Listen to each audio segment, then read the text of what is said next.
का वर्ड आपको सेम नहीं रहने देगा। अपनी आंखों को बंद करो एक सेकंड के लिए। पीछे आवाज आ रही, हाथ हिलाओ अगर पीछे आवाज आ रही है तो लास्ट तक, क्योंकि आज हॉल लंबा हो गया, अभी और लंबा हो जाएगा, तो आपको भी बताना पड़ेगा कि आवाज आ रही है कि सब ठीक है। तारीफ करो खुदावंद की। उठाओ अपने हाथों को, अपनी आंखों को बंद करके मनन करो कि आज जो कुछ भी मैं सुनूंगा मैं इसे व्यर्थ नहीं जाने दूंगा। मांगो अपने हाथों को उठा के।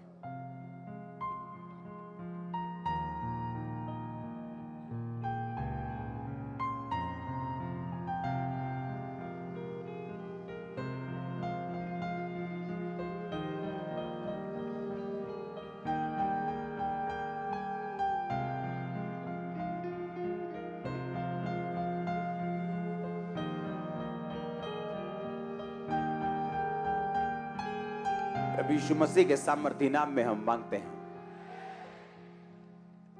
आपको जब किसी कॉलेज की, किसी अच्छे स्कूल की एड मिलती है कि हम दुनिया के सबसे अच्छे स्टूडेंट्स को बनाते हैं, हाँ समझ आ रही है कि नहीं? मेरा कुर्ता मत देखी जाओ, तो मुझे शर्म आएगी, मैं अगली बार डाल के नहीं आऊंगा। हाँ थैंक यू। अच्छा समझ रहे हो कि नहीं? जब आपको लोग बोलते हैं कि मेरे स्कूल में आओ, मेरे कॉलेज में आओ, हम दुनिया के बेस्ट स्टूडेंट्स पैदा करते हैं, आप मेरे कॉलेज में आओ, हम दुनिया के बेस्ट स्टडी करवाते हैं, और जब आप उस स्कूल में, आप उस कॉलेज में जाते हैं तो क्या अपने आप पास हो जाते हैं? क्या अपने आप बेस्ट बन जाते हैं? क्या करना पड़ता है आपको? आपको पढ़ाई करनी पड़ती है, आपको उस कॉलेज के रूल्स रेगुलेशंस फॉलो करनी पड़ती है, हाँ या ना? आपको वो सारी चीजें फॉलो करनी पड़ती हैं जो आपको बताई जाएंगी। जब प्रभु यीशु मसीह ने आपको कहा कि मैं तुझे जीवन दूंगा और बहुतायत वाला जीवन दूंगा, चोर चोरी करने के लिए, घात करने के लिए और नष्ट करने के लिए आता है, लेकिन मैं इसलिए आया कि तू जीवन पाए और बहुतायत का पाए। इसका मतलब क्या कि अपने आप सब कुछ हो जाएगा? बताओ, क्या अपने आप वो बहुतायत का जीवन मिल जाएगा? क्या अपने आप वो हीलिंग मिल जाएगी? क्या अपने आप वो बरकत मिल जाएगी? नहीं। आपको जो स्कूल, जिस कॉलेज ने बोला कि हम आपको बेस्ट बनाएंगे, उसके बाद उनके स्ट्रक्चर को, उनके सिस्टम को, उनकी पढ़ाई को, उनके रूल्स को फॉलो करने के बाद आप बेस्ट बनते हैं। आमीन। उसी तरह से प्रभु यीशु मसीह ने अपनी मंशा को आप पर जाहिर किया। उसने कहा मैं तुझे बेस्ट जीवन देना चाहता हूं, मैं तुझे बहुतायत की जिंदगी देना चाहता हूं। तो दूसरे लोगों की तरह अपनी लाइफ में स्ट्रगल नहीं करेगा जो जैसे दूसरे करते हैं, अपने फाइनेंस में, अपनी फैमिली में, अपनी हर एक जगह, अपनी सेहत में। मैं तेरे को बहुतायत की लाइफ देना चाहता हूं। और अगर तू मेरे पास आए, और उसके बाद हमें क्या करना है? हमें उस आत्मिक यूनिवर्सिटी में, हमें उस जीसस की यूनिवर्सिटी में दाखिला लेना है और उसके रूल्स रेगुलेशंस को फॉलो करना है। जो कुछ परमेश्वर कहेंगे हमें करना है, और हम डेफिनेटली सेम नहीं रहेंगे।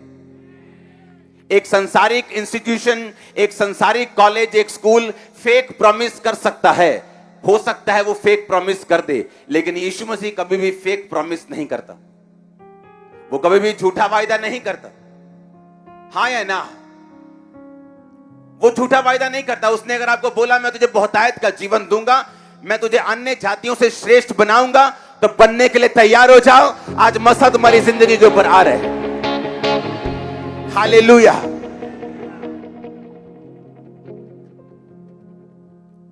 लूका 19 उसकी 28 से 40 आयत को हम पढ़ेंगे। अपनी स्क्रीन की ओर आप देखेंगे। ये बातें कहकर वह यरूशलेम की ओर उनके आगे आगे चला।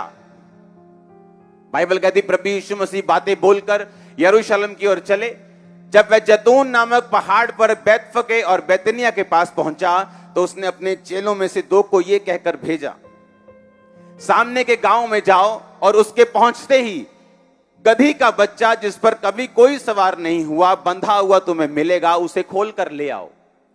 यदि कोई तुमसे पूछे कि क्यों खोलते हो, तो उसे कह देना कि प्रभु को इसका प्रयोजन है कि प्रभु यीशु मसीह को यह बच्चा गधी का चाहिए।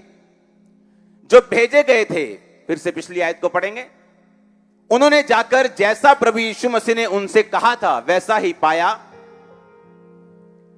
जब वे उस गधे के बच्चे को खोल रहे थे तो उसके मालिकों ने उनसे पूछा, क्यों खोलते हो इस गधे के बच्चे को?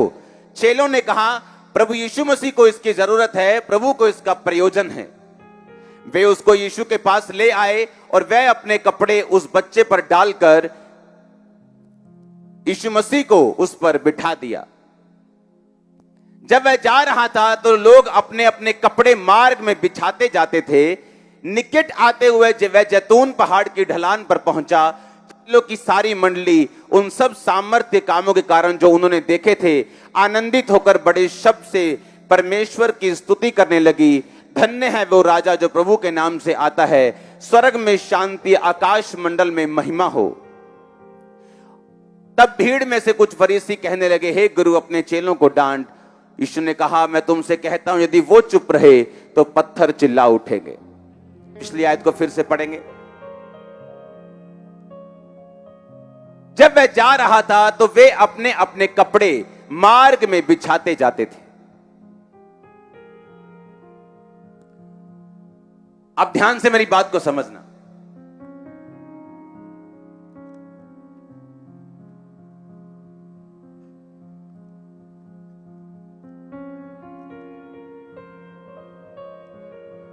गिनती की पुस्तक 18 उसकी 10 से 14 आयत जो मैंने थर्सडे को पढ़वाई थी, आपके स्क्रीन पे फिर आप पढ़ेंगे। यह परमेश्वर कहता है हारून को, जो पहले किया था वो ठीक था। हारून यानी परमेश्वर का सेवक, हारून के बच्चे जो याजक थे, परमेश्वर ने उनको कहा कि तुम उनको परम पवित्र वस्तु जानकर खाया करना, और हर एक पुरुष खा सकता है वो तेरे लिए, जो तेरे लिए पवित्र है। फिर वे वस्तुएं भी तेरी ठहरे, अर्थात भेंटें जो इजरायली दे, उनको मैं तुझे और तेरे बेटियों के लिए सदा का हक करके देता हूं। तेरे घराने में जितने शुद्ध हो वो उसे खा सकेंगे। फिर उत्तम से उत्तम ताजा तेल, उत्तम से उत्तम नया दाख मधु, और उत्तम से उत्तम गेहूं, और उत्तम से उत्तम पहली उपज जो वो यहोवा को दे, मैं तुझको देता हूं। आमीन। किसको कहा परमेश्वर ने? हारून को। हारून कौन था? हारून था परमेश्वर का महायाजक, जो लोगों के पापों के लिए बलियों को चढ़ाता था। उसके बेटे थे याजक, जो लोगों के पापों के लिए लोगों से बलियां लेते थे और चढ़ाते थे, और जो उनके खून के बदले जो बैल और बकरों का बहाया जाता था, लोगों के गुनाह माफ होते थे। ऐसा पुराने नियम में होता था। समझ आई कि नहीं? परमेश्वर ने कहा जो सेवा करने वाले लोग हैं, तुम जो हारून हो, तुम जो तुम्हारे बेटे हैं, मैं तुमको उत्तम से उत्तम चीजों को दूंगा, क्योंकि तुम लोग मेरी सेवा करने वाले लोग हो। क्योंकि जो लेवी लोग थे, जो लेवी गोत्र था, इजराइल के 12 गोत्रों में से एक लेवी गोत्र था, उसको जमीन लेने का अधिकार नहीं था, उनको काम करने का अधिकार नहीं था। बाकी गोत्रों के लोग अपनी कमाई के 10वें हिस्से को लाते थे और लेवियों को देते थे, और लेवी हारून को देते थे, उसके बच्चों को देते थे। और जो भेंटें होती थी उत्तम से उत्तम, वो हारून और उसके बच्चों की होती थी। इतना समझ आया कि नहीं? अब मैं इसको जोड़ना चाहता हूं जो मैंने आपको पहले सुनाया है। यह बात यह साबित करती है कि जो लोग सेवा करते थे, परमेश्वर यह चाहता था कि उनकी लाइफ में जो भी ब्लेसिंग हो, अगर गेहूं हो तो उत्तम से उत्तम हो, अगर तेल हो तो उत्तम से उत्तम हो, अगर दाखरस हो तो उत्तम से उत्तम हो। यानी परमेश्वर यह कहता था कि जो लोग मेरी सेवा करेंगे, उनकी लाइफ में जो वस्तुएं होंगी वो उत्तम से भी उत्तम होंगी। आमीन। अगर 10 तरह की बेस्ट चीजें आई हैं, तो उस 10 बेस्ट में जो बेस्ट है, परमेश्वर वो तुम्हें देगा। इतनी समझ आई कि नहीं आई? अब मुझे यह बात समझ आ गई कि परमेश्वर कहता है कि मैं तुझे उत्तम वस्तुएं देना चाहता हूं, उत्तम से उत्तम, बेस्ट से बेस्ट मैं तुम्हें देना चाहता हूं। वो तेरा पार्टनर हो, वो तेरा फाइनेंस हो, वो तेरी सेहत हो, तेरी लाइफ हो, तेरी मिनिस्ट्री हो, हर एक चीज में तुझे बेस्ट दूंगा। ये परमेश्वर का वायदा अपनी सेवा करने वालों के लिए। अब पुराने नियम में हर बंदा सेवा नहीं कर सकता था। अगर पुराने नियम में हारून और उसके बच्चों के अलावा या लेवियों के अलावा अगर किसी ने तंबू को हाथ भी लगा दिया तो वो मर जाते थे, डेथ हो जाती थी उनकी। अगर तंबू को टच भी कर दिया तो, हाथ भी लगा दिया अगर तंबू को, अगर अंदर जाकर जो परमेश्वर का जहां हाथ से लिखी हुई वाचा पड़ी थी, वाचा के संदूक में, बाइबल कहती गलती से हजारों मनुष्यों ने ऐसे देख लिया था और सभी मर गए थे। और दाऊद डर गया था कि ऐसे भयंकर परमेश्वर से हमें कौन बचाएगा। आम लोग उसे देख भी नहीं सकते थे, टच भी नहीं कर सकते थे, बस दूर से उसको सपोर्ट करते थे और अपनी भेंटे लेके जाते थे। और लेवी लोग सभी टेंट के सामान को उठाते थे और हारून और उसके बेटे बलियां चढ़ाते थे और लोगों के पापों के लिए प्रार्थना करते थे। इतनी बात समझ आई कि नहीं? अब आप सोचेंगे कि अब अगर आज मुझे बेस्ट चाहिए तो मैं कैसे ले सकता हूं, क्योंकि मैं तो सेवक नहीं हूं, ना तो मैं पास्टर हूं, ना तो मैं सिंगर हूं, ना तो मैं वर्शिपर हूं, ना तो मैं टेंट लगाता हूं यहां पे, मैं कैसे सेवा कर सकता हूं? इसका मतलब मुझे उत्तम नहीं मिलेगा। बाइबल कहती पुराने नियम में जो कुछ भी हुआ वो एक प्रतिबिंब था, वो एक सिंबल था, वो आने वाले समय का एक प्रतिबिंब था, एक उदाहरण थी। आमीन। यीशु मसीह के मरने के बाद, जी उठने के बाद, जब वो स्वर्ग चले गए 41 दिन के बाद, उसके बाद जब यूहन्ना जो चेला था, परमेश्वर ने उसको प्रकाशित वाक्य दिया, अपना दर्शन दिया। उस दर्शन में प्रकाशित वाक्य 1 उसकी 6 आयत में क्या लिखा? यूहन्ना कहता उसने हमें एक राजा और अपने पिता परमेश्वर के लिए एक याजक बना दिया, उसकी महिमा और पराक्रम युगानुयुग रहे। पहले क्या होता था? आप लोग जाते थे, आपने कोई गुनाह कर दिया, आप बकरा लेके जाते थे, याजक के बेटे को बोलते थे कि मुझसे गुनाह हो गया है, मैं उसकी माफी मांगता हूं, ये बकरा है। और वो बकरा वेदी पे चढ़ाता था, उसके ब्लड को ऐसे फेंकता था और पाप माफ होता था। लेकिन नया नियम में कहता है परमेश्वर कि ऐसा अन्न होना है कि बैलों और बकरों का लहू तुम्हें गुनाहों से आजाद करे। अगर तुम बैलों और बकरों के लहू से आजाद होते तो बार बार तुम उसको क्यों चढ़ाते? इसीलिए वो इसलिए होता था कि तुम्हें इंतजार रहे कि कब परमेश्वर का एक लौता बेटा अपने लहू को बहाएगा और मुझे सदा के लिए पापों से आजाद करके परमेश्वर से मिलाएगा। आमीन। जब आदम और हवा ने पाप किया तो बाइबल कहती परमेश्वर ने चमड़े के अंग रखे, उनको पहना दिए, क्योंकि वो नंगे थे और पत्तों से अपने आप को लपेटा हुआ था। वो चमड़े के अंग रखे कहां से आए? क्योंकि भेड़ कुर्बान हुई। और वो भेड़ कौन था? वो प्रभु यीशु मसीह था। यहोवा परमेश्वर ने पहले ही भविष्यवाणी कर दी थी कि परमेश्वर यीशु मसीह आएंगे और वो कुर्बान होंगे और तुम्हारे पाप सदा के लिए मिटाए जाएंगे और तुम मेरे लिए याजक और तुम मेरे लिए सेवक ठहरोगे। मेरी बात समझ आई कि नहीं? अब क्यों हुआ यीशु मसीह का कुर्बानी क्यों हुई? ताकि हम याजकों के पास फिर से बैलों और बकरों को ना लेके जाए। अब हमारा एक ही महायाजक हो जिसका नाम है प्रभु यीशु मसीह, और हम सब याजक हैं परमेश्वर के इस धरती के ऊपर।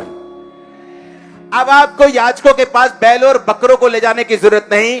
बाइबल कहती प्रभु यीशु मसीह कुर्बान होकर स्वर्ग चले गए। आज हारून की जगह प्रभु यीशु मसीह है, उसके बेटों की जगह आप लोग हैं और मैं हूं। अब आपको यह मालूम आ गया कि यूहन्ना कहता उसने तुमको, कि उसने कहा उसने मुझको या प्रेरितों को सिर्फ? क्या लिखा प्रकाशित वाक्य 1:6 में? उसने हमें, किस बोलो हमें, बोलो मुझे, ऊंची आवाज में।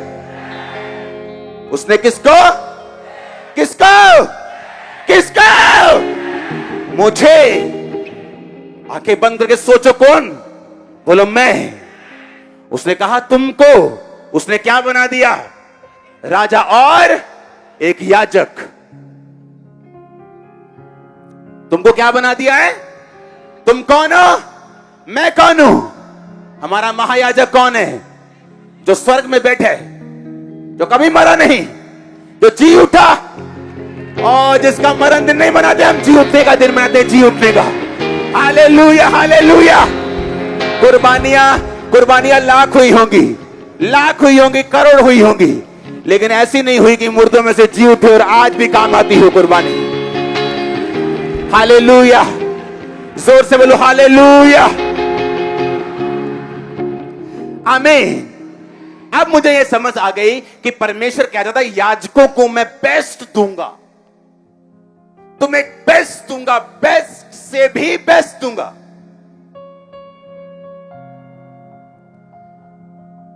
इसका मतलब ये परमेश्वर की इच्छा थी कि जो लोग मेरी सेवा करेंगे, जो अभी मैंने थोड़े लोगों को दी है, पर आने वाले समय में जब यीशु मसीह मुर्दों में से जी उठेगा तब मैं लाखों और करोड़ों को दूंगा। एक सेवा करने वाले का परिवार एक आम विश्वासी से 1000 गुना ज्यादा आशीषित होगा। जाओ प्रैक्टिकल जाके देख लो, अगर वो सही सेवा करता है तो। एक सेवा करने वाले का सारा कुछ दूसरे विश्वासी से कहीं अधिक ज्यादा आशीषित, सुरक्षित, ब्लेस्ड और कवर होता है, अगर आप प्रैक्टिकली देखें तो। अब आप कहेंगे मुझे सेवा कैसे करनी है? क्या मैं प्रीच करूं? क्या माइक पकड़ लूं? क्या गाना गाऊं? टेंट बिछाऊं, दरी बिछाऊं? क्या करूं मैं परमेश्वर की सेवा कैसे करूं? जब मुझे यह मालूम हुआ कि परमेश्वर यह कहता है कि मैं याजकों को बेस्ट दूंगा, वो कभी बदलता नहीं, हाँ या ना? बाइबल कहती है वो युगानुयुग एक सा रहने वाला परमेश्वर है। यहोवा परमेश्वर जैसा कल था वैसे ही आज है, वैसे कल रहेगा, वो कभी नहीं बदलता। उसने अपनी इच्छा को जाहिर किया कि जो लोग मेरी सेवा करेंगे मैं उनका आदर करूंगा, जो लोग मेरी सेवा करेंगे मैं उनको अपनी बेस्ट दूंगा, अपने बेस्ट चीजों में से चुनकर मैं उनको दूंगा। जो लोग मेरी सेवा करेंगे मेरे याजक होंगे। अब पुराने नियम में याजक थोड़े होते थे, लेवी थोड़े थे, सब लोग खुदावंद की सेवा नहीं कर सकते थे। ग्रेस का युग नहीं था, अब ग्रेस का युग चल रहा है, अब कृपा का युग चल रहा है। आप आराम से बैठे वचन सुन रहे हो, आराम से बैठे बपतिस्मा ले रहे हो। फ्यूचर में ऐसा नहीं होगा, गले कटाने पड़ेंगे बपतिस्मा लेने के लिए, मार खानी पड़ेगी, बाजू कटानी पड़ेगी, टांग कटवानी पड़ेगी बपतिस्मा लेने के लिए। लिख कर देना होगा कि मुझे राशन नहीं चाहिए, मुझे बपतिस्मा लेना है। राशन नहीं मिलेगा बपतिस्मा लोगे तो, लिख आने वाले समय में ऐसा होगा। आप कृपा के युग में हैं, जहां आप आराम से वचन सुन रहे हैं, आराम से बता रहे हैं। कटनी के युग में हैं, जहां हम फसलों को काट रहे हैं, परमेश्वर के नाम में हजारों लाखों की कटनी को काट रहे हैं। इसलिए परमेश्वर कहता है मैं याजकों को आशीष दूंगा। याजक क्या करते थे? परमेश्वर से मेल मिलाप करवाते थे लोगों का, हाँ या ना? वो आप करवा सकते हो, नहीं करवा सकते क्या? अपने रिश्तेदार को नहीं बता सकते यीशु मसीह के बारे में? अपनी बहन को नहीं बता सकते? अपनी ताई को नहीं बता सकते? बता सकते हो कि नहीं? इसका मतलब तुम याजक हो। वचन कहता तुम याजक हो। वचन कहता मैं तुम्हें बेस्ट दूंगा। वचन कहता तुम बेस्ट के हकदार हो। तुम्हें बेस्ट के लिए भीख मांगने की जरूरत नहीं, तुम बेस्ट के हकदार हो। बर्थ राइट तुम्हारा बेस्ट लेने का है। आमीन ऊंचा चाहिए। Hallelujah, hallelujah. आप मेरी बात समझ रहे कि नहीं? अब मैं आपको दिखाता हूं जो वचन मैंने पहले आपके लिए पढ़ा। क्या था वो वचन? यीशु मसीह ने कहा, जब यरूशलेम जा रहे थे, यीशु मसीह ने कहा अपने चेलों को, जाओ सामने एक गांव है, उस गांव में जाओ, वहां एक गधी बंधी होगी, उसके साथ उसका एक बच्चा बंधा होगा, उसे खोलना। अगर कोई तुमसे पूछे ओए ओए ओए क्यों खोलते हो इसे, तो बोल देना कि प्रभु को इस गधी के बच्चे की क्या है, जरूरत है। चेले गए सामने के गांव में, देखा चौक में वाकई एक बच्चा बंधा हुआ था गधी के साथ। जब उसको खोला, आए लोग, ओए ओए क्यों खोलते हो? उन्होंने कहा प्रभु यीशु मसीह को इसकी, कहते ठीक है, प्रभु को जरूरत है, ले जाओ। बाइबल कहती है वो गधी के बच्चे को लेके आए, उस पर अपने कपड़े बिछाए, और गधी का बच्चा भी सोचा था ये क्या हो रहा है आज, कहीं काट न दे बाद में, ज्यादा ही इज्जत दे रहे हैं। हाँ, केवल लोग आपको ज्यादा ही इज्जत देते, ले मेरा भरा यार, मेरा भरा नहीं तू, और तुम्हें पता था नुकी लो वगार पहन लगी। हाँ, 100 रुपया मंगल लगा बंदा। समझ आ रही कि नहीं? गधी का बच्चा बड़ा हैरान था, क्या हो रहा है आज कि बड़े कपड़े कुपड़े मुझ पे बिछ रहे हैं, बड़ी नहलाई धुलाई हो रही है। और बाइबल कहती प्रभु यीशु मसीह के लिए वचन में जकरिया यीशु मसीह के जन्म से 470 से 480 साल पहले बाइबल में एक भविष्यवाणी हुई थी, जकरिया 9 उसकी 9 आयत में, हे सिय्योन बहुत ही मगन हो, हे यरूशलेम जय जयकार कर, क्योंकि तेरा राजा तेरे पास आएगा, वो धर्मी और उद्धार पाया हुआ होगा, वो दीन है और गधे वरन गधे के बच्चे पर चढ़ा हुआ आएगा। 470 साल पहले भविष्यवाणी होती, क्योंकि इज़राइल के समय में जो राजा होते थे, जब युद्ध करने के लिए जाते थे तो घोड़ों और हाथी पर जाते थे, और जब शांति की वाचा के लिए जाते थे तो गधे पे जाते थे।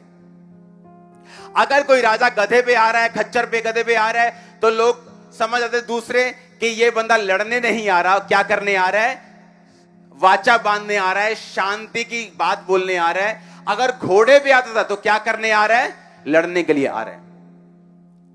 अब बाइबल कहती प्रभु यीशु मसीह के चेलों ने अपने कपड़े उस पर बिछाए और यीशु मसीह को बिठाया, और जब वो यरूशलेम जा रहे थे तो लोग अपने कपड़े, अपनी डालियां, उस वचन को हम पढ़ेंगे,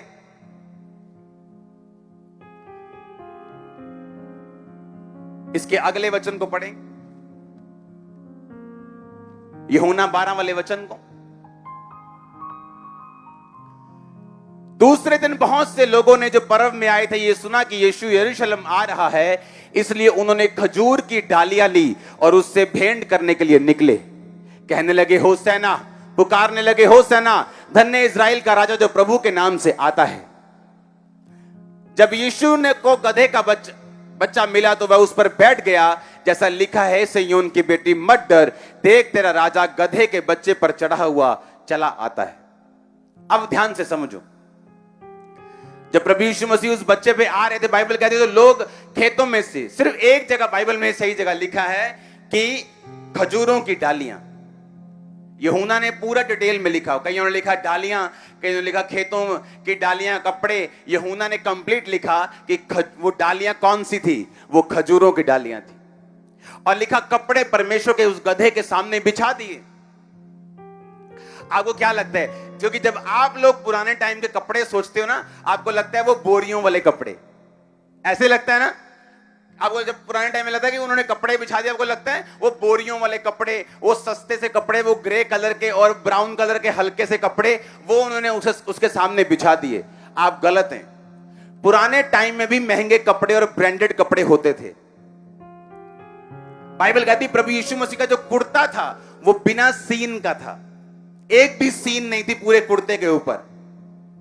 इसीलिए जब यीशु मसीह को क्रूस पे चढ़ाया गया तो उसके कुर्ते को कौन सा बंदा लेगा, उसके लिए क्या डली थी, चिट्ठियां, यानी पर्ची डली थी, लॉटरी हुई थी कि जिसकी लॉटरी निकलेगी वो यीशु मसीह का कुर्ता लेके जाएगा। वो इतना महंगा था क्योंकि वो बिना सीन का, ऊपर से लेके नीचे तक उसमें कोई भी सीन नहीं थी। हालेलुया। जैसे आज का गुच्ची ले लो, कोई बोलता है लेवाइस का, बोलता है ली का, कोई बोलता है जी मेरे पास कैल्विन के कपड़े हैं। तो जब गधा जा रहा था, गधे का बच्चा जा रहा था, तो जो कपड़े उसके मार्ग में बिछ रहे थे वो गुच्ची के बिछ रहे थे, उस टाइम के लेवाइस के, उस टाइम के ली के, उस टाइम के कैल्विन के। और गधे का बच्चा सोच रहा था कि कल मेरे को टांगे पड़ रही थी, जो लोग मुझे पूछते भी नहीं थे, आज क्या हो गया मेरे जीवन में कि मेरे सामने डालियां बिछ रही, मेरे ऊपर कपड़े, मेरे नीचे कपड़े, मेरे नीचे गुच्ची के, मेरे ऊपर गुच्ची के, ये हो क्या रहा है मेरे साथ। पर उसे मालूम नहीं था कि वो परमेश्वर के लिए अब इस्तेमाल होना शुरू हो चुका। आप बाइबल के किसी भी पद को खोल लेंगे, आपको यह बात समझ आएगी कि जब कभी भी परमेश्वर ने किसी को यूज किया है, उसको उसकी औकात से कहीं अधिक बढ़कर दिया है। आप ये बात समझ लेना। आप जिस चीज के हकदार नहीं, सोच भी नहीं सकते, आपको परमेश्वर वहां लेके जा रहे हैं इसी साल। आमीन ऊंचा चाहिए मेरे को। मैंने कहा आमीन ऊंचा चाहिए मेरे को। हालेलुया, आमीन। आप समझ रहे मेरी बात को। अब वही गधा सोच रहा है कि जो मुझ पे बोरी नहीं बिछती थी, अब मेरे ऊपर गुच्ची, मेरे नीचे गुच्ची, ये हो क्या रहा है। इमेजिन करो जब गधे को पता लगा होगा कि सामने के गांव में कोई पास्टर है वो चाहता है कि मैं उसके पास आ जाऊं। जब भी परमेश्वर आपको बुलाता है कि मुझे तेरी जरूरत है, तू सीए मुझे तेरी जरूरत है, अच्छा तू मीडिया में है मुझे तेरी जरूरत है, अच्छा तू सिविल इंजीनियर है, अच्छा मुझे तेरी जरूरत है। लोग उनको ये नहीं सोचना चाहिए कि हम किसी काम के हैं, उनको ये सोचना चाहिए कि अब वो मिलेगा जिसके हम हकदार नहीं थे, अब वो मिलेगा जो परमेश्वर देगा। ओ आपका आमीन ऊंचा होना चाहिए। इसलिए जब परमेश्वर आपको बुलाता है, मुझे हंसी आती है उन लोगों पे जो पास्टर टेस्टिमनी देते हैं, ना जी मैं किथे आंदा ही परमेश्वर च, मेरे तो पिछे पिछे भाई दे सेवा कर, ते मैं कहंदा मैं नहीं हूं करनी। ये कोई टेस्टिमनी नहीं। अपने आप को ग्लोरीफाई मत करो। अगर हम सेवा करेंगे तो इसमें फायदा किसका, इज्जत किसकी? तो गधे तो हैं ये, धक्के तो पड़ ही रहे हैं, मजदूरी तो कर ही रहे हैं। कोई बड़ी पैसे के लिए कर रहा है, कोई छोटे पैसे के लिए कर रहा है, हाँ या ना? पसीना तो बहा ही रहे हैं, तो फिर परमेश्वर तो बहा ही जाओ। लेकिन अगर वो लेना है जिसके जो तुम सोच भी नहीं सकते, यीशु मसीह को बिठा लो ऊपर, फिर तुम हैरान होगे, भाई मैं तो वही हूं, मैं तो वही हूं जो नॉर्मल सा इंसान था, मैं तो वही हूं, लेकिन मेरा पति इतना अच्छा कैसे हो गया, मेरी बहन इतनी अच्छी कैसे हो गई, मुझे इतनी अच्छी फैमिली कैसे मिल गई, और मुझे इतना अच्छा फाइनेंस कैसे हो गया, इतना अच्छा बॉस कैसे मिल गया। हर तरफ से परमेश्वर कहता मैं तुझे फेवर दूंगा, हर तरफ से। तेरा बेटा तुझे शांति देगा, तेरी बेटी तुझे शांति देगी, तेरे बच्चे तुझे शांति, तेरे मां को तुझे शांति देगा, तेरा फाइनेंस तुझे शांति देगा। कैसे? कैसे? जब तू अपने ऊपर किसको बिठा लेगा? प्रभु यीशु मसीह को, जिसको कोई पूछता नहीं था। उसके कपड़े, उसकी पीठ पर भी गुच्ची के कपड़े थे और उसके पांव के नीचे भी थे। वो डिजर्व नहीं करता था, लेकिन उसको वो मिला, क्योंकि यीशु मसीह ने कहा भविष्यवाणी को पूरा होना क्या है? जरूरी है। अपने आप को एक भविष्यवाणी के बीच में फिट कर लोगे अगर, खाम्बरा चर्च के खुलने से पहले, मेरे मसीह में आने से पहले, यहां से कुछ दूरी में एक लड़की, एक सिस्टर थी, उसने प्रोफेटिक वर्ड दिया था कि खाम्बरा में एक ऐसी चर्च खुलेगी जो सबसे बड़ी होगी, जिसकी ब्रांचेस होंगी, जो बहुत फलवंत होगी। मेरे मसीह में आने से पहले, शायद उस समय मैं नशा कर रहा था, तब की बात है ये। शायद यीशु मसीह को गालियां निकालता था उस समय, तब की बात है ये। अगर आप भविष्यवाणी के बीच में अपने आप को फिट कर लेंगे कि यीशु मसीह ने कहा कि खेत तो बहुत हैं पर मजदूर,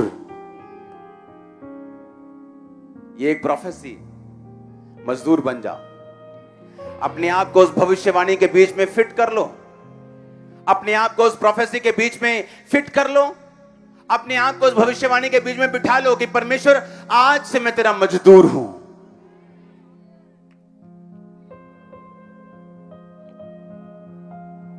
हालेलुया। फिर आप देखेंगे क्या होता है, कैसे डे बाय डे फेवर आप पे आना शुरू होता है, कैसे परमेश्वर आपको दिन प्रतिदिन बढ़ाता है, कैसे वो सारी चीजों को मैनेज करता है, कैसे आपको बिल्ड करता है, कैसे कैसे वो आपकी लाइफ में काम करता है। लेकिन ये सुपर फास्ट नहीं होगा, पहले उसकी अपनी स्पीड से होगा। शुरुआत स्लो हो सकती है, लेकिन एंड में आप हैरान होंगे अपनी स्पीड को देख के। एंड में आप हैरान होंगे कि कैसे परमेश्वर ने आपको उठाया, कैसे आपके परिवार को उठाया, कैसे आपके जरिए परमेश्वर ने काम किए, कैसे आपको ब्लेस किया, वो दिया जिसके आप हकदार नहीं थे, आपकी हैसियत से ऊपर दिया।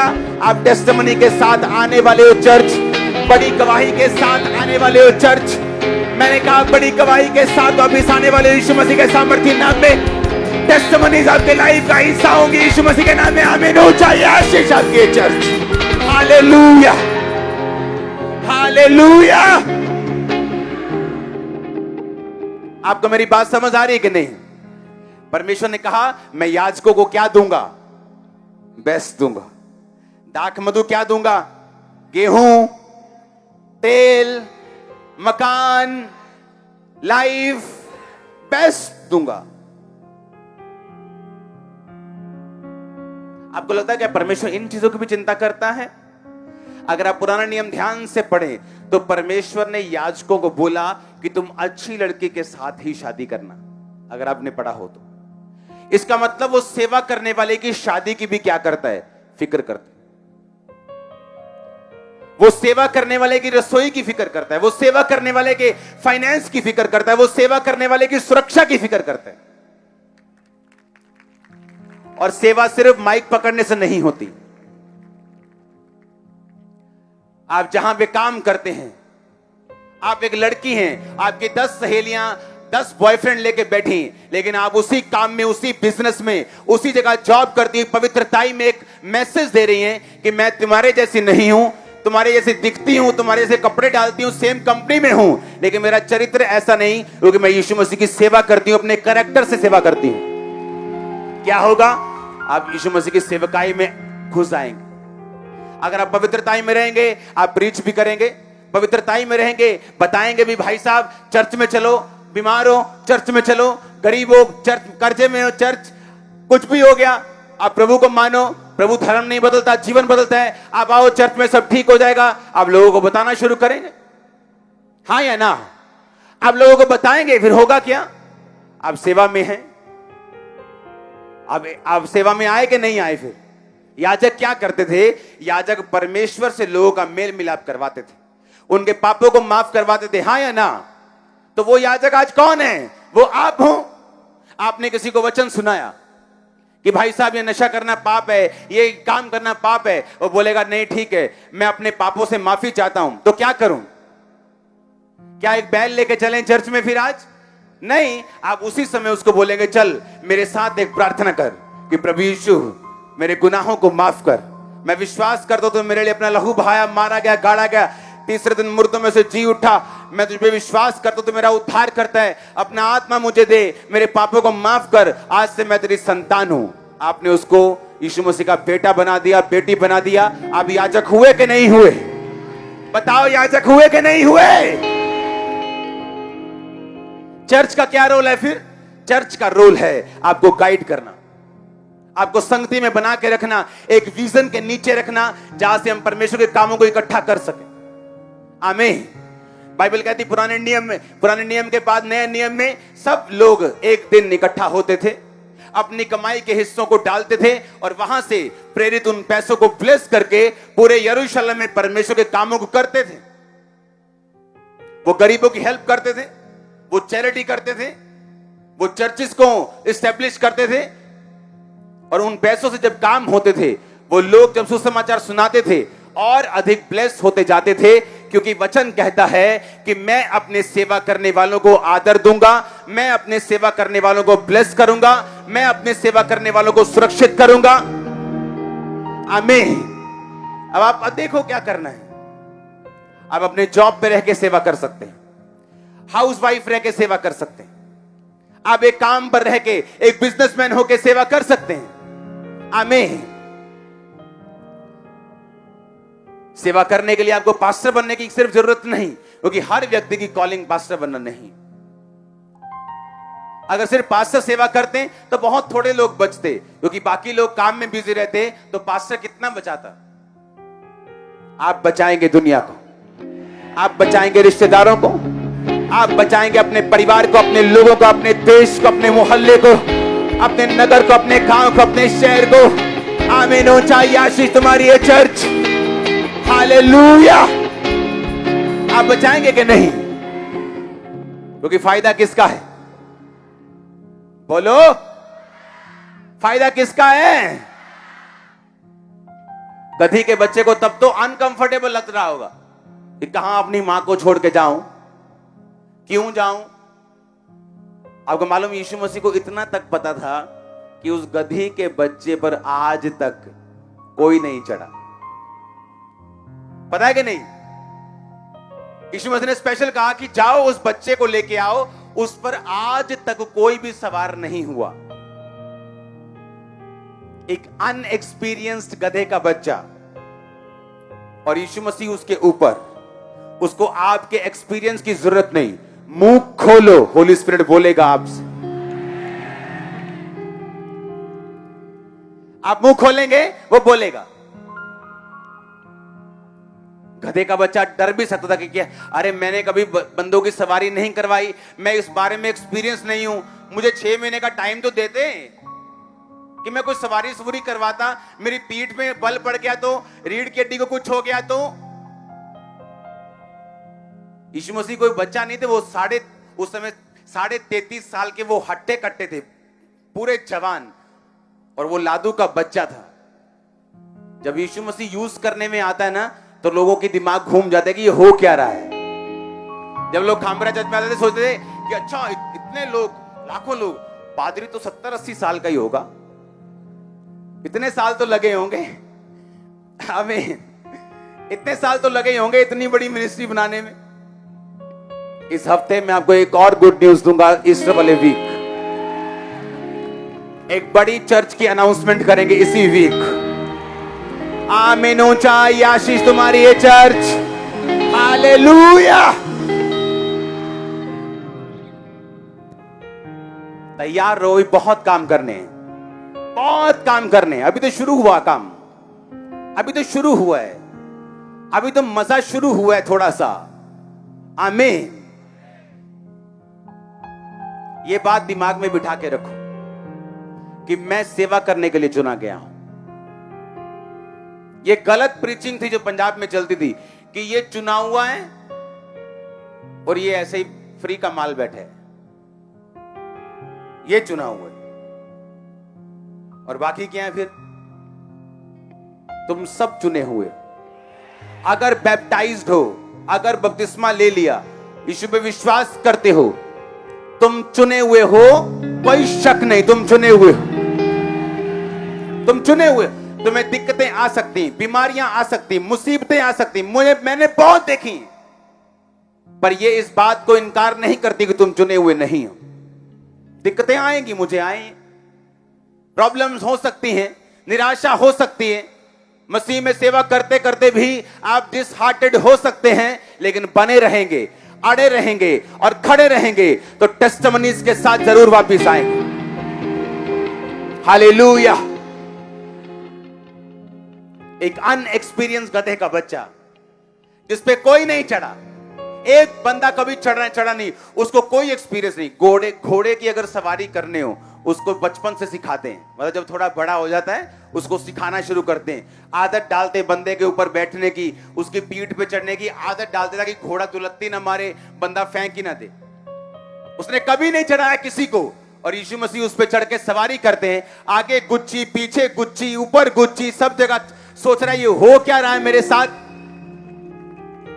इधर नीचे पार्टी सूट है, ऊपर पार्टी वाला सूट है।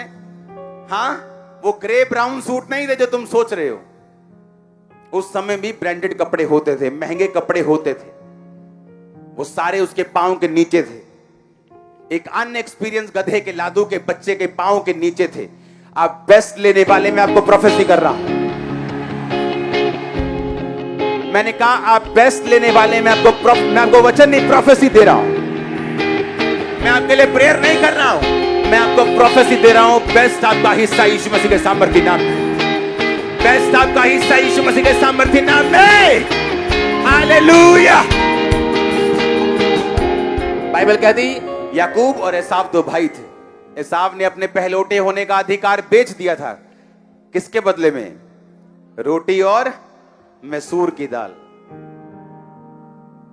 तुम बेस्ट के हकदार बचपन से हो, बाय बर्थ। जब से तुम्हारा बर्थ हुआ मसीह में, जब तुम्हारे माता पिता ने बर्थ दिया तब से नहीं, मसीह में जब बर्थ हुआ तब से तुम सक्सेस के हकदार हो। तुम्हें रोने की, करलाने की, भीख मांगने की जरूरत नहीं है परमेश्वर से।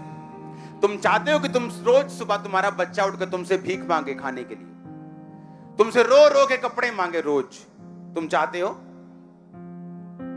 तुम बोलोगे कि ओए की ड्रामा फड़िया तुम, सब कुछ तुम्हारा है, अपना काम करो भाई, पढ़ो लिखो, बड़े हो तो काम करो, सब कुछ क्या है? तुम्हारा। सब कुछ तुम्हारा है चर्च। सब वो हीलिंग, वो बरकत, वो ब्लेसिंग, वो वीजा वो उद्धार, वो आत्मिक, वो शारीरिक, वो सारी ब्लेसिंग खुदावंद का रूह कह रहा है, वो सब कुछ तुम्हारा है चर्च, सब कुछ तुम्हारा है, सब कुछ तुम्हारा है चर्च, सब कुछ। सोच लो क्या क्या सोच लो, वो सब कुछ तुम्हारा है, वो सारा बेस्ट तुम्हारा है, वो सब तुम्हारा है चर्च, वो सब कुछ तुम्हारा है, सब कुछ। आमीन हो जाए, आशीष तुम्हारी हो। हालेलुया, हालेलुया, हालेलुया, आमीन। वो सब कुछ तुम्हारा है, सब कुछ। मुझे मालूम था वो सब कुछ मेरा है, लेकिन आज से 10 साल पहले इस बात पर विश्वास नहीं होता था। बोला कि ये मेरा कैसे हो सकता है, इसे तो डॉक्टर भी नहीं कर सकते, इसे तो मेडिकल साइंस भी नहीं कर सकती, ये कैसे मेरा हो सकता है। आज हो चुका है, वो असंभव को संभव कर सकता है। उसने किया है, वो करेगा, उसकी आदत है, उसकी हॉबी है, परमेश्वर की हॉबी है। हर इंसान की हॉबी होती है, किसी का टीवी देखना, किसी का मोबाइल देखना, किसी का पहाड़ों पे घूमने जाना। यीशु मसीह की एक हॉबी है, उसकी हॉबी है असंभव को संभव करना। वो जानबूझ के ऐसी चीजों में इंसान को डालता है जहां आपको असंभव लगे, ताकि जब वो करे आपको मालूम हो कि यीशु मसीह ने किया है। हजारों गवाहियां सुन चुके हैं। जब डॉक्टर बोलते थे कि भाई साहब आपके कैंसर 4th स्टेज पे है, मर जाओगे, आप जाओ घर जाके सेवा करो, और बंदा अपनी कब्र देख रहा है, भाई को बोल रहा है अच्छा यहां दफनाना, यहां दफनाना। चर्च में ले हैंड होता है, वो कहां गई कब्र, वो कहां गया कैंसर, बीती बात हो गई। कहां, क्यों ऐसा होता है? यीशु मसीह आपको साबित करते हैं कि मैं असंभव को संभव करता हूं। जस्ट बिलीव करो, खड़े रहो। अपने पहलोटे होने के अधिकार को, अपनी आत्मिक अधिकार को एक व्यभिचार के 5 मिनट के लिए मत बेचो। एक गलत काम के लिए, चोरी के लिए, पैसों की हेरा फेरी के लिए मत बेचो, नहीं तो बेस्ट हमें नहीं मिलेगा। क्योंकि बाइबल कहती है हारून को और उसके बच्चों को कि जो पवित्रताई आम लोगों में है, मैं उससे अधिक पवित्रताई तुमको चाहता हूं, क्योंकि तुम्हारी ब्लेसिंग्स भी ज्यादा है, लेकिन मैं डिमांड भी तुमसे ज्यादा करता हूं। तुम अन्य जातियों की तरह सब काम नहीं कर सकते, जो वो करती हैं तुम नहीं कर सकते। वो हर जगह जाती हैं, हर जगह खाती हैं, पीती हैं, लंगर प्रसाद तुम नहीं कर सकते। अगर तुमने करना है तो तुम बेस्ट के हकदार नहीं हो। आप मेरी बात समझ रहे कि नहीं? अगर बेस्ट लेना है तो तुम्हें हारून और उसके बेटों की तरह चलना होगा। उनका अभिषेक हुआ, अलग ताई में चले, सेवा में चले, तुम्हें भी ऐसा ही करना होगा। जो रिश्तेदार आज आपसे नाराज हैं कि आप उनकी शादी में नहीं आते, क्योंकि उनकी शादी संडे होती है, आप वो नहीं करते जो आप पहले करते थे। अगर आप चिंता नहीं करेंगे इंसान की नाराजगी दूर करने की, एक दिन वही इंसान आपके पास आपसे प्रार्थना करवाने के लिए आएगा, वही इंसान आपसे ब्लेसिंग लेने के लिए आएगा। एक दिन वही लोग आपसे पूछने आएंगे कि आपने जो किया हम भी वही करना चाहते हैं। हालेलुया। अगर तो वही करना है जो पहले से चलता आ रहा है, तो फिर बदलाव की इच्छा मत रखो, फिर होप करो, सिर्फ होप एक दिन सब ठीक हो जाए अपने आप। अगर बदलाव चाहते हो तो हमें वो नहीं करना जो हम शुरू से करते आए हैं। आमीन। आज से याजक कौन है? हम के मैं? कौन है? आंखें बंद करके अपने आप को बोलो, मैं याजक हूं, मैं राजा हूं, मैं याजक हूं, मैं एक राजा हूं। परमेश्वर ने अपनी महिमा के लिए मुझे चुना है, सेवकाई के लिए। आज से मैं सेवा करूंगा, सेवा करूंगी। आज से प्रचार करूंगा, प्रचार करूंगी। आज से उसके कामों को करूंगा, उसके कामों को करूंगी। मैं सेम नहीं आऊंगा और उस सेम नहीं आऊंगी। Jesus name. आमीन। चाहिए आशीष तुम्हारी है चर्च। हालेलुया। दिमाग में रखो ये बात, दिल में रखो ये बात, सोच के जाओ आज से कि मैं कौन हूं। मैं कह रहा हूं आपको, आप याजक हैं कि बाइबल कह रही? चलो फिर से पढ़ेंगे अगर बाइबल कह रही है तो। यह नए नियम की पुस्तक है। लोग बोलते पुराने नियम से आपने बताया हारून और उसके बेटों के बारे में, नए नियम में कहां लिखा है? यह नए नियम की पुस्तक है, बाइबल की आखिरी पुस्तक, प्रकाशित वाक्य। यूहन्ना जब पतमुस नामक टापू पे था, उसको ऐसे ऐसे सोच लो कि काले पानी की सजा दी गई थी उसको। इसको ऐसे टापू पे छोड़ दो जहां पानी नहीं है, खारा पानी, मर जाएगा। वहां यीशु मसीह ने उसे विजन दिया। क्या बोला कि हमें एक राजा, उसने क्या कहा, हमें एक राजा और अपने पिता परमेश्वर के लिए उसने याजक बना दिया, उसी की महिमा और पराक्रम युगानुयुग होती रहे। आपको क्या बनाया उसने? आपको क्या बनाया उसने? याजक, एक राजा। आप राज्य कर सकते हैं शैतान के ऊपर, बीमारियों के ऊपर, दुष्ट आत्माओं के ऊपर। जो लोग डर जाते हैं दुष्ट आत्मा का नाम लेते हैं, अन्य जाते लोग डर जाते हैं, वो जादू टोना होता डर जाते हैं वो। परमेश्वर ने कहा तुम राजा हो। राजा लोग डरते नहीं, वो लड़ते हैं। तुम्हारा युद्ध आत्मिक है, तुम आत्मिक लड़ोगे जादू टोनों के खिलाफ, शैतान के खिलाफ, शरीर की अभिलाषाओं के खिलाफ, और जीतोगे यीशु मसीह के नाम में। और तुम एक याजक हो, तुम एक याजक भी हो जो लोगों को मिलाएगा मेरे साथ, उनके पापों को माफ करवाएगा, जो मेरी सेवा करेगा, मेरी उपस्थिति में आया करेगा। तुम एक याजक भी हो। तब किसी आम विश्वासी के पास अधिकार नहीं था कि वो ऐसे प्रभु के सामने जाए और बोले कि प्रभु मुझे माफ कर, मेरे 5 जनों भी माफ कर। किसी को अधिकार नहीं था, याजक के पास जाना पड़ता था। अब आपको यहां आने की जरूरत तो नहीं है सिर्फ पाप माफी के लिए कि पास्टर जी के सामने जाके बोलूंगा। आप घर बैठते अगर गुनाह किया, आप प्रभु को बोलते प्रभु मुझे माफ कर, दोबारा ये काम नहीं करूंगा, दैट्स इट, आप माफ हो चुके। अगर दोबारा वो गलती, वो गुनाह याद आता है तो वो शैतान की ओर से। अगर छोड़ दिया है, दोबारा कभी ना करने का वायदा कर लिया है, और फिर आपको गिल्टी होती है, तो वो शैतान करवा रहा है, परमेश्वर नहीं। वो कह रहा है मैं तुम्हें माफ कर दिया, मैं भूल गया, तुम भी भूल जाओ। तुम मेरे बच्चे हो, तुम मेरे सेवक हो, आज से मेरे याजक हो, मैं तुम्हें बेस्ट दूंगा, बेस्ट दूंगा, बेस्ट दूंगा, बेस्ट दूंगा। Receive best, receive best, receive best, receive best, receive best, best, best, best in Jesus name, receive best. Hallelujah. अपने बेस्ट को रिसीव करने के लिए तैयार हो जाओ। आमीन। मैंने बेस्ट लिया है क्योंकि मैंने शुरू से सेवा में रहा। अपने बिजनेस को करते हुए भी सेवा की है। जब टाइल्स के पैसे लेने दुकानदारों से ज्यादा था तभी भी सेवा की है। उनको बताता था कि मैंने आज रोजा रखा है, भाई साहब पानी पी लो, चाय पी लो। नहीं, मैं चाय नहीं पीनी, आज मैंने फास्टिंग की है। वो क्या होता है? पूरी गवाही। बहाने से ऐसे शुरुआत करते हैं आप। आपसे कोई नहीं भी पूछता, फिर भी आप उसको बताते हैं, जबरदस्ती गले पड़ जाओ। आमीन। गधी के बच्चे को थोड़ा जबरदस्ती करना पड़ा उसको कि आजा भाई, कोई बात नहीं। जब भी परमेश्वर आपसे कुछ चाहे जल्दी चले जाओ, क्योंकि कुछ आप अनएक्सपेक्टेड आप देखने वाले हो जो आप डिजर्व नहीं करते। आप कुछ बड़ा देखने वाले हो, कुछ सरप्राइज देखने वाले हो, कुछ अमेजिंग जो आपने कभी सोचा नहीं आप देखने वाले हो। आपका परिवार, आपके बच्चे देखने वाले। आमीन। ऊंचाई आशीष आपकी। Hallelujah, hallelujah. आप तैयार है सेवा करने के लिए?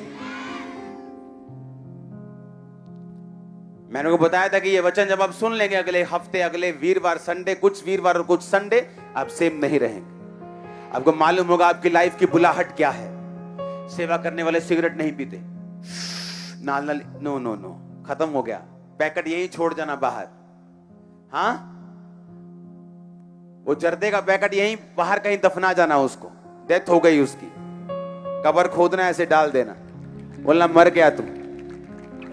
हाँ, वो व्हाट्सएप का नंबर डिलीट करना है आज, बोलना ये मैं अब सेवा के लिए हूं। अपना आप सेवा के लिए दे दो।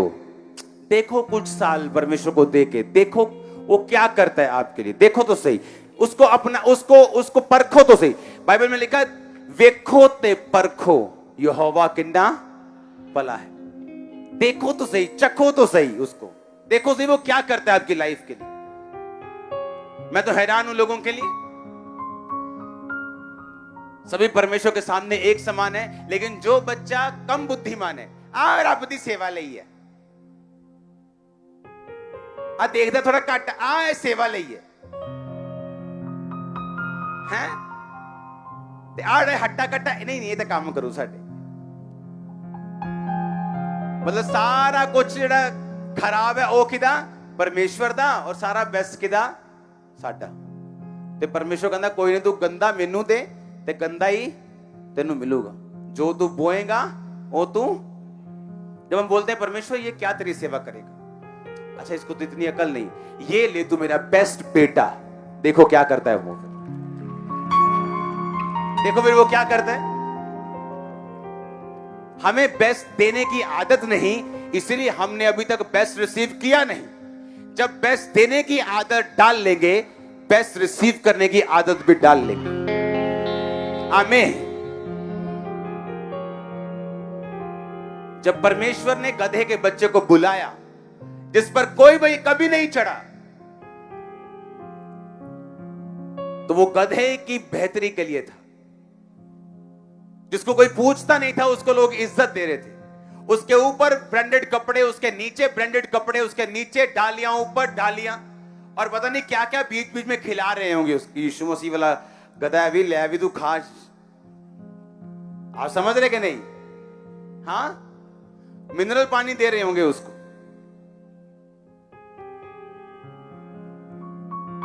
आप देख लो कौन से वाले गधा बनना है, जिसमें यीशु मसीह बैठा है वो बनना है कि बंधा हुआ बनना है? आमीन। लोग हाथी को देखने जाते कि नहीं? शेर, चलो यारो टाइगर देखने चलते, कोई गधे को देखने जाते हैं? पर अगर यीशु मसीह आपके साथ हो तो गधे को भी देखने आते लोग। हालेलुया। आप लोग आपके बोलेंगे कि यार ये तो वही मुंडा नहीं है, नशे कर देना। बोले कि है तो वही, पर अब यीशु मसीह सवार है, क्या करें? तुम यहां से जाओगे, आज तो अकेले थे, तुम्हारे ऊपर यीशु मसीह जाने वाला सवार होगा। मैंने, मेरी लाइफ का एक्सपीरियंस है, मैं खुद का एक्सपीरियंस नहीं, अपनी टीम, अपने लोग, अपने सेवा करने वाले साथियों का मेरा एक्सपीरियंस है। जिंदगी में कभी, जिंदगी में अगर वो, मैं कहता हूं कि 100 बार ऊपर नीचे, स्वर्ग में भी ऐसे सीढ़ी आ जाते ना, ऐसे ऊपर आसमान में ऐसे आ जाते, नीचे आते आसे, तभी भी इतना अच्छा लड़का, इतनी अच्छी लड़की उनको कभी नहीं मिलती जो अब उनके पास। मेरी टीम में ऐसी टेस्टिमनीज, मैंने कहा वो सोने के बन जाते, सारा कुछ दान कर देते, लेकिन सेवा के कारण उनको बेस्ट मिला। सेवा के कारण, सिर्फ सेवा के कारण। लोग हैरान होते कि यार की चक्कर है ना, लव मैरिज ये कैसे हो गया? ये कोई लव मैरिज नहीं, ये वो वाला लव है, ऊपर वाला। आप समझ रहे कि नहीं? लोग हैरान हो गए, तेरे पास ये फाइनेंस क्या, तेरे पास इतनी अच्छी ब्लेसिंग कैसे, ये तेरा परिवार इतना अच्छा कैसे? लोग हैरान। अगर आपने पकड़ लिया सेवा को, जिस घर में मां देख रही है कि बेटा सिलेंडर बेचता है और सिलेंडर की गैस चोरी करके लेके आया है और वो कुछ नहीं बोलती, वो घर सेवा वाला घर नहीं। जिस घर में कुंडियां डल रही हों बिजली की, वो सेवा वाला घर नहीं। सेवा वाला घर वो बाइबल पे चलने वाला है, और ब्लेसिंग भी फिर बाइबल वाली मिलेगी आपको। हालेलुया। आप समझ रहे कि नहीं? आपको लाइफ ऐसी बनानी पड़ेगी आपकी, आप जो लेंगे प्रभु से वो दी बेस्ट होगा। जस्ट आपको लाइफ डेडिकेट कर दो, समर्पित कर दो कि खुदाबंद मैं जॉब करूं, मैं बिजनेस करूं, मैं पढ़ूं, मैं यहां रहूं, मैं अमेरिका में रहूं, मैं जहां भी रहूं, आज से मेरी जिंदगी तेरी सेवा के लिए समर्पित होगी। जो गुनाह है, जो पाप है, जो कमियां, उन्हें छोड़ दो, उन पे काम करो, उनके लिए प्रेयर करो, उनको छोड़ो, सिद्ध हो वो, देखो क्या होता है। आप ब्लेस्ड हैं, आप ब्लेस्ड हैं। पाम संडे के दिन यीशु मसीह के नाम में अपने परिवारों समेत आप ब्लेस्ड हैं। Palm Sunday